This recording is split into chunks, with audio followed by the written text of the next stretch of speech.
નમસ્કાર. આપણે બધા જાણીએ છીએ કે ગુજરાતમાં લાખો વિદ્યાર્થીઓ સ્કૂલે જાય છે, પણ શું આપણે ક્યારેય વિચાર્યું છે કે આ શાળાઓ પાછળની આખી સિસ્ટમ કોણ ચલાવે છે? ચાલો આજે આ જટિલ લાગતી વ્યવસ્થાને એકદમ સરળ ભાષામાં સમજીએ. આપણામાંથી ઘણાના મનમાં આ સવાલ આવ્યો હશે નહીં, અને એનો જવાબ કોઈ એક વ્યક્તિ કે કોઈ એક ઓફિસ નથી, પણ એક ખૂબ જ વ્યવસ્થિત અનેક સ્તરોમાં વહેંચાયેલું એક આખું તંત્ર છે. આ આખા તંત્રને સમજવા માટે આપણે એને 3 મુખ્ય ભાગમાં વહેંચી શકીએ. સૌથી ઉપર જ્યાં પોલિસી બને છે, એની નીચે જ્યાં એ પોલિસીને લાગુ કરવામાં આવે છે, અને છેક નીચે ગ્રાઉન્ડ લેવલ પર જ્યાં એ પોલિસી પર ખરેખર કામ થાય છે. તો ચાલો આપણે આ સિસ્ટમના શિખરથી એટલે કે સૌથી ઉપરથી શરૂઆત કરીએ. અહીં એ લોકો છે જે આખા રાજ્યના શિક્ષણની દિશા નક્કી કરે છે, બિલકુલ એક આર્કિટેક્ટની જેમ જે આખી બિલ્ડિંગની ડિઝાઇન તૈયાર કરે છે. ગાંધીનગરમાં આવેલું સચિવાલય આ છે એ ટોચનું લેવલ. અહીં શિક્ષણમંત્રી પોલિટિકલ લીડરશિપ આપે છે અને એમની સાથે હોય છે અગ્રસચિવ, જે એક સિનિયર IAS ઓફિસર હોય છે અને આખા શિક્ષણ વિભાગના વહીવટી વડા છે. રાજ્યની બધી જ મોટી શૈક્ષણિક પોલિસી અહીં જ બને છે. હવે બીજા સ્તર પર આવીએ. આ છે અમલીકરણનું એન્જિન. અહીં એવા વિભાગો અને સંસ્થાઓ છે જે સચિવાલયમાં બનેલી પોલિસીને વાસ્તવિકતામાં ફેરવે છે, એટલે કે અભ્યાસક્રમ બનાવવો, પરીક્ષાઓ લેવી અને પાઠ્યપુસ્તકો તૈયાર કરવા, આ બધું અહીં થાય છે. આ અમલીકરણનું કામ મુખ્યત્વે 2 પ્રકારની સંસ્થાઓ કરે છે. એક છે સરકારી નિયામકની કચેરીઓ, જેને ડાયરેક્ટરેટ કહેવાય, અને બીજી છે સ્વાયત્ત સંસ્થાઓ, એટલે કે ઓટોનોમસ બોડીઝ. ચાલો બંનેને સમજીએ. જુઓ, આ કચેરીઓ સીધું શાળાઓ પર નિયંત્રણ રાખે છે. પ્રાથમિક શિક્ષણ નિયામક એટલે કે DPE ધોરણ 1 થી 8ની બધી જવાબદારી સંભાળે છે, જ્યારે શાળાઓના કમિશનર ધોરણ 9 થી 12નું કામ જુએ છે. આ રીતે કામ વહેંચી દેવાથી બંને સ્તરના શિક્ષણ પર બરાબર ધ્યાન આપી શકાય છે. હવે વાત કરીએ સ્વાયત્ત સંસ્થાઓની, અને એમાં સૌથી મોટું અને મહત્વનું નામ છે GCERT. આ જ એ સંસ્થા છે જે નક્કી કરે છે કે વિદ્યાર્થીઓ શું ભણશે, શિક્ષકોને કેવી ટ્રેનિંગ મળશે અને પરીક્ષા કેવી રીતે લેવાશે. આવી સંસ્થાઓને સ્વાયત્ત એટલા માટે રખાય છે કે તેઓ કોઈ પણ દબાણ વગર માત્ર શિક્ષણની ગુણવત્તા પર જ ફોકસ કરી શકે. અને ખરેખર GCERTનું કામ એટલું મહત્વનું છે કે એને રાજ્યનું એકેડેમિક બ્રેઇન પણ કહેવાય છે. બસ આ એક જ વાક્ય એનું મહત્વ સમજાવવા માટે પૂરતું છે. હવે એ નામ પર આવીએ જે લગભગ દરેક વિદ્યાર્થી અને વાલી જાણે જ છે. GSEHEB એટલે કે આપણું એજ્યુકેશન બોર્ડ.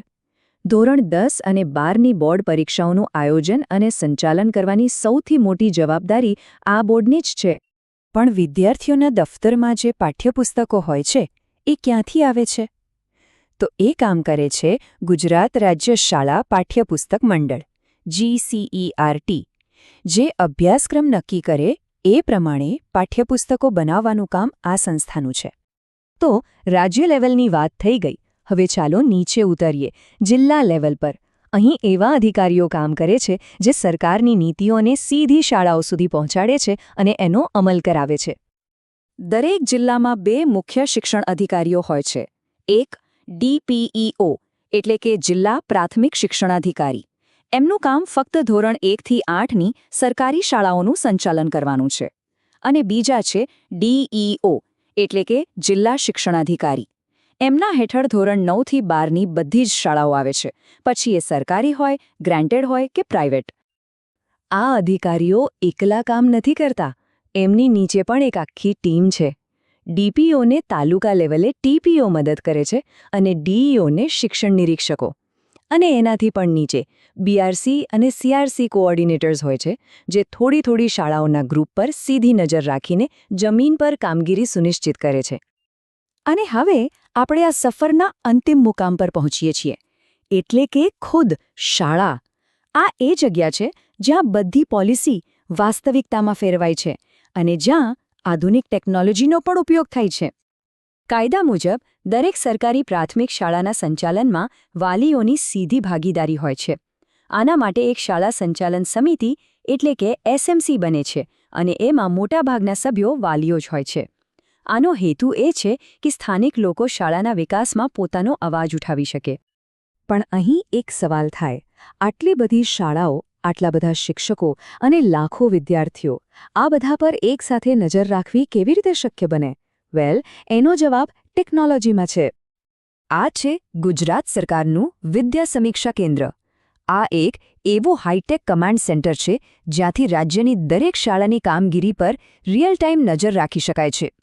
શિક્ષકોની ઓનલાઈન હાજરીથી લઈને વિદ્યાર્થીઓના રિઝલ્ટ સુધી બધી જ માહિતીનો ડેટા અહીં એક જ જગ્યાએ મળે છે. આનાથી ઝડપી અને ડેટા પર આધારિત નિર્ણયો લેવામાં બહુ મદદ મળે છે. તો ચાલો આખી વાતને ફટાફટ ફરીથી સમજી લઈએ. પ્રાથમિક શિક્ષણમાં આદેશ સચિવથી શરૂ થાય, પછી નિયામક, ડીપીઓ, ટીપીઓ અને છેલ્લે શાળાના આચાર્ય સુધી પહોંચે છે.